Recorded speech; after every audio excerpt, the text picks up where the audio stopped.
No doubt you've heard of the term abundance floating in the spiritual ether.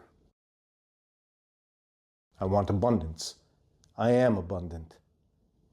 A few years ago, I took my first solo hero's dosage of psilocybin, magic mushrooms, and I had this revelation that I wrote into a poem. There is an abundance of everything. God provides. Yet we live as in scarcity, as did I. We are living in a time where there is more money in the world than before. There's plenty of air to breathe, fresh water, food. Granted, we are being convinced and indoctrinated into thinking there is a limited supply of it all. Consider supply and demand. The limited the belief in a resource, the more demand for it, the more prices get jacked up.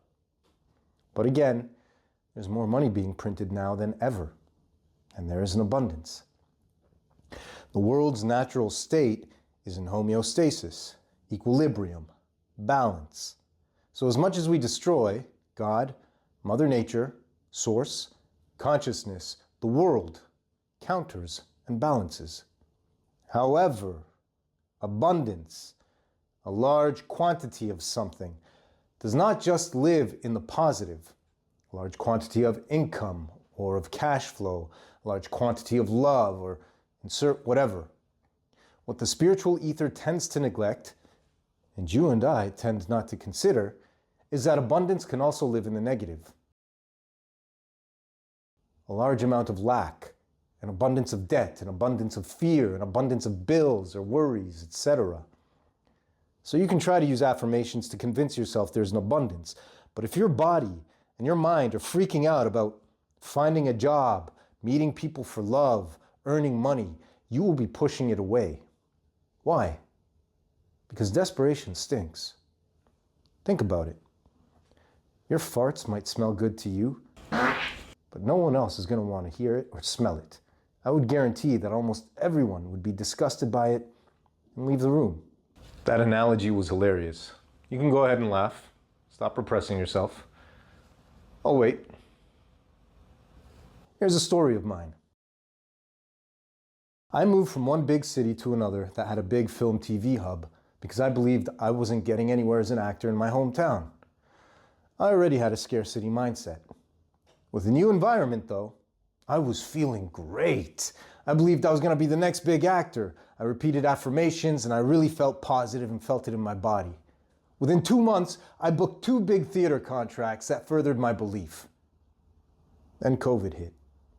I had no friends or family in the city. I had no work. And the confidence I had dissipated quickly because my roots, my upbringing, it was in scarcity. I began worrying about making ends meet. There were many moments when I jumped out of that loop for some time, but overall, I held on to the fear. And the momentum I had as the new talented actor in town, it dissipated. Now this impacted other things in my life. I pushed people away. I stopped going out, even to leave my apartment. Fear took over every aspect of my life. I was killing myself slowly. An abundance of life was replaced with an abundance of death. It sucked. That has since changed. So what I'm saying is, if you have any doubt in your body and mind that there is lack, scarcity, fear, that will counter the positive abundance and it will leave you at homeostasis, the push-pull of 2 dissonant beliefs that leave you right where you are or worse, depending on how deep your beliefs are. So, dig deep and uproot all the negative abundance that you feel in your body and mind. It'll be difficult, but you've been running these patterns for years. It's not going to be easy, but take the journey. Be compassionate to yourself, and in time, good will follow. God wants you to succeed. He created you, and you create the world. If you've gained value from this video, hit that subscribe button and check out my other videos.